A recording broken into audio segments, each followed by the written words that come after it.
Guys यहाँ पर हम करने वाले हैं इस अर्थशास्त्र के पेपर की पूरी तैयारी।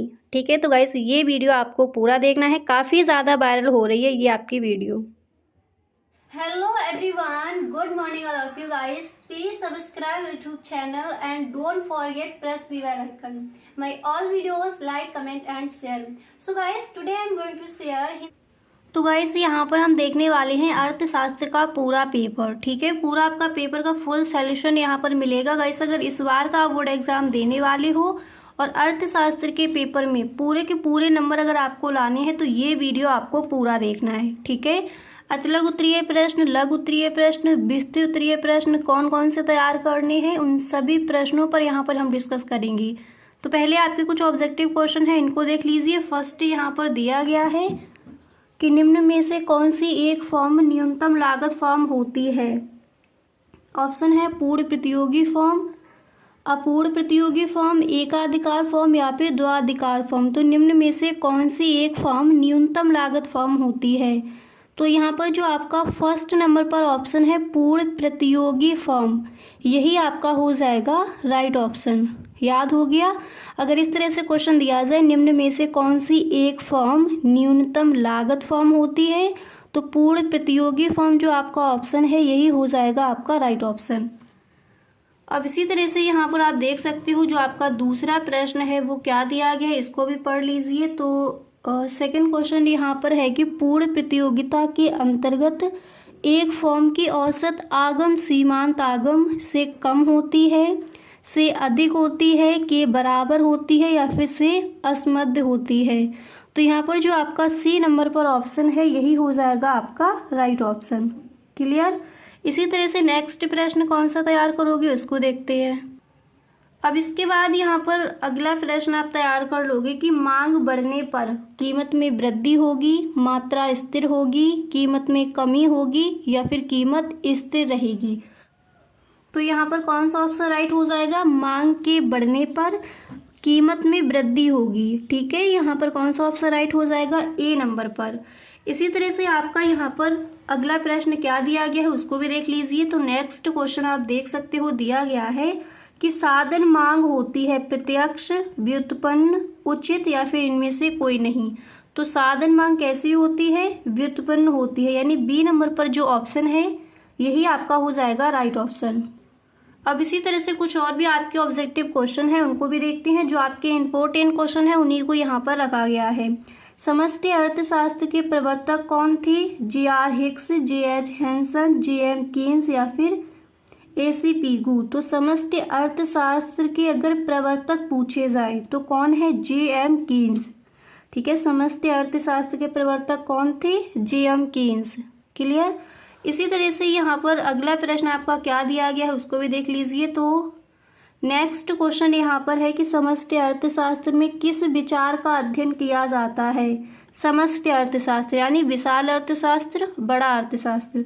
तो समष्टि अर्थशास्त्र में किस विचार का अध्ययन किया जाता है, व्यक्तिगत आय या फिर व्यक्तिगत बचत, व्यक्तिगत निवेश या फिर राष्ट्रीय आय।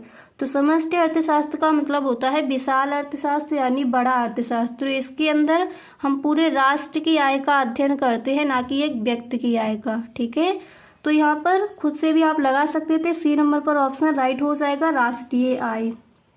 इसके बाद अगला प्रश्न यहाँ पर ये दिया गया है कि प्राथमिक क्षेत्र में सम्मिलित है कृषि, मत्स्यन, ये सभी या फिर खनन। तो प्राथमिक क्षेत्र में सम्मिलित हैं, यहाँ पर जो आपका डी नंबर पर ऑप्शन है यही हो जाएगा आपका राइट ऑप्शन। अब इसी तरह से अगला प्रश्न आप देख सकते हो कि साधन लागत पर शुद्ध राष्ट्रीय उत्पाद को कहा जाता है। ये कई बार पूछा गया है प्रश्न। ठीक है, तो साधन लागत पर शुद्ध राष्ट्रीय उत्पाद को कहा जाता है सकल निवेश, राष्ट्रीय आय, घरेलू आय या फिर प्रति व्यक्ति आय। तो बी नंबर पर जो ऑप्शन है राष्ट्रीय आय यही आपका हो जाएगा राइट ऑप्शन। क्लियर। इसी तरह से यहाँ पर एक और प्रश्न देख लीजिए। अगला प्रश्न यहाँ पर दिया गया है कि सकल घरेलू उत्पाद का अर्थ है, क्या हो जाएगा। देखिए ए नंबर पर यहाँ पर ऑप्शन दिया गया है कि किसी देश में गृहिणियों द्वारा किए गए कुल उत्पादन का मूल्य। बी नंबर पर है घरेलू उपयोग के लिए किए गए उत्पादन का कुल मूल्य। एंड सी नंबर पर है किसी देश की सीमा के अंतर्गत उत्पादित वस्तुओं व सेवाओं का कुल मूल्य। एंड यहाँ पर डी नंबर पर है कृषि उत्पादन का कुल मूल्य। तो सकल घरेलू उत्पाद का अर्थ है यहाँ पर जो आपका सी नंबर पर ऑप्शन है यही हो जाएगा राइट ऑप्शन। अब इसी तरह से यहाँ पर देखिए इन प्रश्नों को और तैयार कर लीजिए कि व्यावसायिक बैंकों का मुख्य कार्य है मुद्रा का निर्गमन या फिर साख सृजन, मुद्रा पूर्ति का नियंत्रण या फिर विमुद्रीकरण। तो व्यावसायिक बैंकों का मुख्य कार्य क्या हो जाएगा, यहाँ पर जो आपका बी नंबर पर ऑप्शन है यही हो जाएगा राइट ऑप्शन, साख सृजन। ये आपका वेरी मोस्ट इम्पोर्टेंट क्वेश्चन है, आप देख सकते हो, पेपर उठाकर देखना, कई बार ये प्रश्न पूछा गया है। तो केंद्रीय बैंक की नीति क्या कहलाती है, राजकोषीय नीति, विदेशी विनिमय नीति, अंतर्राष्ट्रीय व्यापार नीति या फिर मौद्रिक नीति। हम आंसर भी याद कर चुके हैं इस पर, तो केंद्रीय बैंक की नीति मौद्रिक नीति कहलाती है। इसी तरह से एक और प्रश्न को यहाँ पर देख लीजिए, उसके बाद देखते हैं अतिलघु उत्तरीय प्रश्न। तो क्वेश्चन है कि अर्थव्यवस्था में साख सृजन का कार्य कौन करता है, सरकार, केंद्रीय बैंक, व्यावसायिक बैंक या फिर इनमें से कोई नहीं। तो साख सृजन यहाँ पर क्वेश्चन क्या है कि अर्थव्यवस्था में साख सृजन का कार्य कौन करता है, तो हमें पता है व्यावसायिक बैंक करता है। ठीक है, अब यहाँ पर देखिए ऑब्जेक्टिव क्वेश्चन इंपॉर्टेंट थे, उनको आपने देख लिया। अब इसके बाद अतिलघु उत्तरीय प्रश्न कौन कौन से तैयार करने हैं उनको भी देख लेते हैं। अब चलिए यहाँ पर देख लीजिए अतिलघु उत्तरीय प्रश्न आपको कौन कौन से तैयार करने हैं। तो पहला प्रश्न आप देख सकते हो दिया गया है कि अवसर लागत का क्या अर्थ है, इंपॉर्टेंट क्वेश्चन है। अवसर लागत का अर्थ क्या है, तो हेडिंग डालोगी अवसर लागत। उसके बाद आपको यहाँ पर देखिए इस तरह से लिखना है कि एक वस्तु की कुछ अधिक मात्रा प्राप्त करने के बदले दूसरी वस्तु की कुछ मात्रा को छोड़ना पड़ता है, इसे ही वस्तु की एक अतिरिक्त इकाई को प्राप्त करने की अवसर लागत कहते हैं। याद हो गया, एक बार दोबारा से समझ लीजिए। देखिए एक वस्तु की कुछ अधिक मात्रा प्राप्त करने के बदले दूसरी वस्तु की कुछ मात्रा को छोड़ना पड़ता है, इसे ही वस्तु की एक अतिरिक्त इकाई को प्राप्त करने की अवसर लागत कहते हैं। इसके बाद अगला प्रश्न यहाँ पर आप तैयार करोगे कि अनधिमान तटस्थता वक्र क्या है, इंपॉर्टेंट क्वेश्चन है, कई बार पूछ लिया गया है। तो आप लिखोगे कि अनधिमान यानी तटस्थता उदासीनता वक्र मात्राओं के उन संयोगों को प्रदर्शित करने वाले बिंदुओं का पथ होता है जिनके प्रति उपभोक्ता उदासीन रहता है। ठीक है, इस तरह से साथ ही साथ इन सारे प्रश्नों को आप लिखते चलिए। अब इसी तरह से नेक्स्ट क्वेश्चन भी देख लीजिए। अगला प्रश्न यहाँ पर आपका दिया गया है, आप देख सकते हो कि उपभोक्ता संतुलन से क्या अभिप्राय है। तो हेडिंग डालो कि उपभोक्ता संतुलन। इसके बाद यहाँ पर आप लिखोगे अर्थशास्त्र में उपभोक्ता संतुलन से अभिप्राय उस स्थिति से है जब एक उपभोक्ता दी हुई आय से एक या दो वस्तुओं को इस प्रकार खरीदता है कि उसे अधिकतम संतुष्टि प्राप्त होती है। ठीक है, इस तरह से आप जो आपका क्वेश्चन है इसका आंसर लिख कर आओगे। इसी तरह से अगला प्रश्न भी देख लीजिए। तो नेक्स्ट क्वेश्चन आप तैयार करोगे कि किसी वस्तु की पूर्ति का अर्थ लिखिए। तो पूर्ति का अर्थ हेडिंग डालोगे। इसके बाद यहाँ पर आप इस तरह से लिखोगे। देखिए पूरी बुक से जो आपके महत्वपूर्ण क्वेश्चन है उन्हीं को यहाँ पर रखा गया है। ठीक है, तो वीडियो पूरा देखिए। तो आप लिखोगे किसी वस्तु की पूर्ति से तात्पर्य वस्तु की उस मात्रा से है जिसको उत्पादक या विक्रेता एक निश्चित अवधि के दौरान एक निश्चित कीमत पर बेचने योग्य या बेचने के इच्छुक है। ठीक है, इस तरह से आप इस प्रश्न का आंसर लिख कर आओगे। अब इसी तरह से यहाँ पर अगला प्रश्न भी देख लीजिए। तो नेक्स्ट क्वेश्चन यहाँ पर दिया गया है कि मांग की लोच को परिभाषित कीजिए। तो मांग की लोच हेडिंग डालोगे। उसके बाद जो आपकी अर्थशास्त्री है मार्शल, आप लिखोगे मार्शल के अनुसार बाजार में किसी, इतना लिखने के बाद फिर यहाँ पर आपका इस तरह से लिखोगे बाजार में किसी वस्तु की मांग का अधिक या कम लोचदार होना इस बात पर निर्भर करता है कि एक निश्चित मात्रा में मूल्य के घट जाने पर मांग की मात्रा में अधिक वृद्धि होती है अथवा कम। तथा एक निश्चित मात्रा में मूल्य के बढ़ जाने पर मांग मात्रा में अधिक कमी होगी या कम। ठीक है, इस तरह से आप इस प्रश्न का आंसर लिख कर आओगे। आई होप जो भी क्वेश्चन है आपको सही ढंग से यहाँ पर समझ आ रही होंगी। ठीक है, अब एक दो बार इनको आपको पढ़ना है। अर्थशास्त्र का पेपर आप देने जाओगे, अच्छा ही होगा आपका पेपर। ठीक है, बस जो आपके इम्पोर्टेंट क्वेश्चन है इनको देख कर ही जाइए आप। क्लियर। अब इसी तरह से यहाँ पर अगला प्रश्न भी देख लीजिए अतलग उत्तरीय प्रश्न में। तो नेक्स्ट क्वेश्चन है गिवन वस्तुओं के संदर्भ में मांग रेखा का आकार कैसा होता है। तो हेडिंग डालोगे कि गिवन वस्तुओं के संदर्भ में मांग रेखा का आकार। हेडिंग डालने के बाद आप लिखोगे कि गिवन वस्तुओं के मांग वक्र का ढाल घटती कीमतों के साथ घटता जाता है तथा बढ़ती कीमतों के साथ ऊर्ध्व होता है। क्लियर। इस तरह से इसी तरह से अगला प्रश्न भी देख लेते हैं अतलग उत्तरीय प्रश्न में। यहाँ पर नेक्स्ट क्वेश्चन है कि औसत लागत किसे कहते हैं।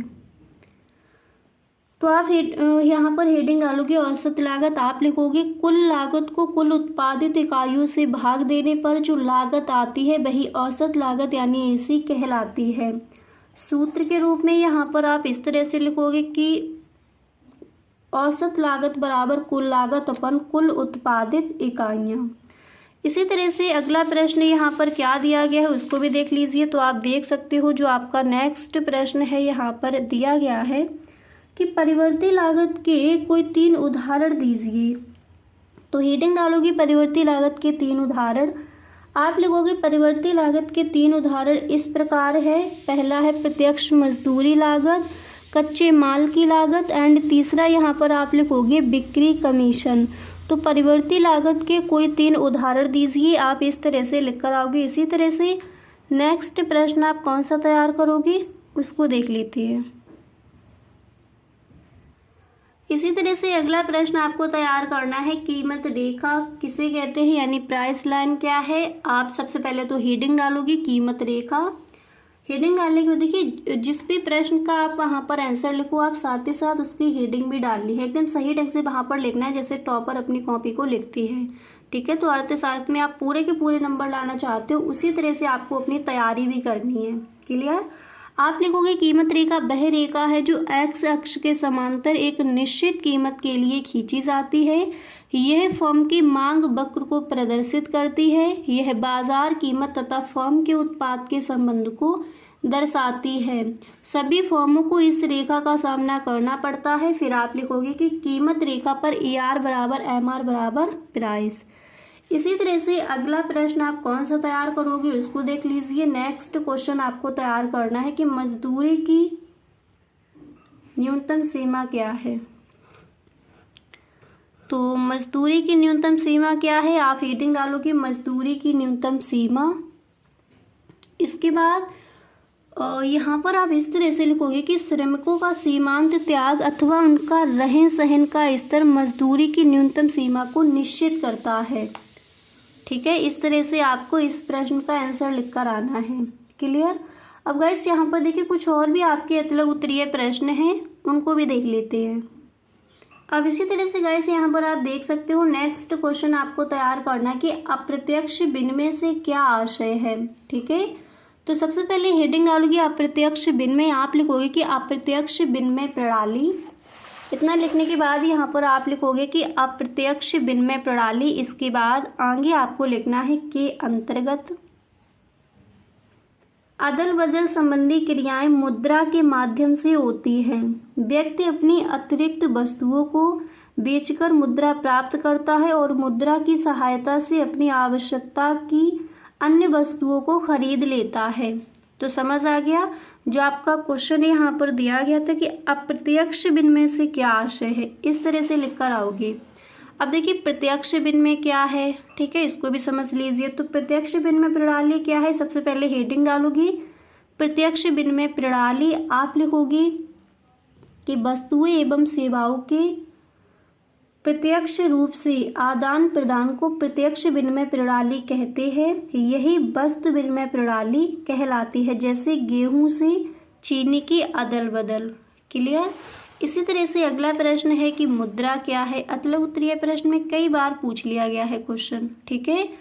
तो मुद्रा क्या है, आप इस तरह से लिखोगे, मुद्रा एक ऐसी वस्तु है जो समाज में विनिमय के माध्यम, मूल्य के मापन, स्थगित भुगतानों के मान तथा मूल्य के संचय के माध्यम के रूप में स्वतंत्र, विस्तृत तथा सामान्य रूप से लोगों के द्वारा स्वीकार की जाती है, ठीक है। ये आप खुद से भी लिख सकते हो कि मुद्रा क्या है। अब इसके बाद यहाँ पर आप देख सकते हो जो आपका अगला प्रश्न है क्या दिया गया है। तो आप देख सकते हो नेक्स्ट क्वेश्चन आपको तैयार करना है कि उच्च शक्ति मुद्रा क्या होती है। अब इसको सिर्फ आप देख लीजिए, क्वेश्चन पूछा तो नहीं गया है, तो मुद्रा क्या है ये आपका इम्पोर्टेंट था, तो इसको भी देख लीजिए। इस तरह से आप लिख कर आओगे इस प्रश्न का आंसर। अब इसी तरह से अतल उत्तरीय प्रश्न में अगला प्रश्न तैयार कर लोगे, शुद्ध सार्वजनिक वस्तुएं क्या हैं। तो हेडिंग डालोगे शुद्ध सार्वजनिक वस्तुएं, फिर आप लिखोगे कि शुद्ध सार्वजनिक वस्तुएं अविभाज्य होती है, इनका मूल्य ना तो बाजार स्तर पर निर्धारित किया जा सकता है और ना ही ऐसी वस्तुओं में निष्कासन का सिद्धांत लागू होता है या फिर लागू होती हैं। इसी तरह से अगला प्रश्न भी देख लीजिए। अब यहाँ पर अगला प्रश्न आप तैयार कर लोगे कि सार्वजनिक वस्तु क्या है। शुद्ध सार्वजनिक वस्तु क्या है आपने देख लिया। अब ये आपका इम्पोर्टेंट है, सार्वजनिक वस्तु क्या है, कई बार पूछ लिया गया है क्वेश्चन। तो आप लिखोगे कि सार्वजनिक वस्तु वह है जिसका लाभ ऐसे उपभोक्ताओं को भी मिल जाता है जो इसके लिए स्वेच्छा से भुगतान नहीं करते, ठीक है। इस तरह से आप लिखोगे। इसी तरह से अगला प्रश्न भी देख लीजिए अतल उत्तरीय प्रश्न में। तो नेक्स्ट क्वेश्चन यहाँ पर आपको तैयार कर लेना है कि राजस्व व्यय से क्या आशय है। हेडिंग डालोगी राजस्व व्यय। इसके बाद यहाँ पर आपको इस तरह से लिखना है कि राजस्व व्यय से अभिप्राय सरकार द्वारा एक वित्तीय वर्ष में किए जाने वाले उस अनुमत व्यय से है जिसके फलस्वरूप ना तो सरकार की परिसंपत्ति का निर्माण होता है और ना ही देयता में कमी होती है, ठीक है। तो राजस्व व्यय से क्या आशय है, आप इस तरह से इस प्रश्न का आंसर लिख कर आओगे। क्लियर। इसी तरह से कुछ और भी प्रश्न देखते हैं। अब इसके बाद अतल उत्तरीय प्रश्न में नेक्स्ट क्वेश्चन आपको तैयार कर लेना है कि आर्थिक क्रिया किसे कहते हैं, ठीक है। तो देखिए जल्दी जल्दी से देख लीजिए सभी प्रश्नों को, अगर पूरे के पूरे नंबर लाने हैं तो इन सभी प्रश्नों को आप तैयार करना है आपको। आर्थिक क्रिया किसे कहते हैं, आप लिखोगी उस क्रिया को आर्थिक क्रिया कहते हैं जिसका संबंध मानवीय आवश्यकताओं को संतुष्ट करने के लिए सीमित साधनों के उपयोग से है। इसके बाद वेरी मोस्ट इम्पोर्टेंट क्वेश्चन, व्यष्टि अर्थशास्त्र क्या है। व्यष्टि अर्थशास्त्र से आप क्या समझते हैं, व्यष्टि अर्थशास्त्र की परिभाषा दीजिए, ठीक है। तो इम्पोर्टेंट क्वेश्चन है भैया, सही ढंग से इसको आप तैयार कर लीजिए कि व्यष्टि अर्थशास्त्र क्या है। तो देखिए आप लिखोगे कि व्यष्टि अर्थशास्त्र में केवल एक व्यक्तिगत इकाई की आर्थिक क्रियाओं का अध्ययन किया जाता है। उदाहरण में आप लिखोगे एक उपभोक्ता का व्यवहार, एक फर्म द्वारा उत्पादन क्रिया, अनेक ऐसी आर्थिक क्रियाएं हैं जो व्यक्तिगत आर्थिक इकाई से संबंधित है। इसी तरह से नेक्स्ट क्वेश्चन भी यहाँ पर देख लीजिए। अगला प्रश्न आप तैयार कर लोगे कि सीमांत उपयोगिता क्या है, ठीक है। सीमांत उपयोगिता क्या है, आप लिखोगे किसी वस्तु की एक अतिरिक्त इकाई के प्रयोग से जो अतिरिक्त उपयोगिता मिलती है उसे हम सीमांत उपयोगिता कहते हैं, यानी MUN बराबर TUN माइनस TUN1। क्लियर।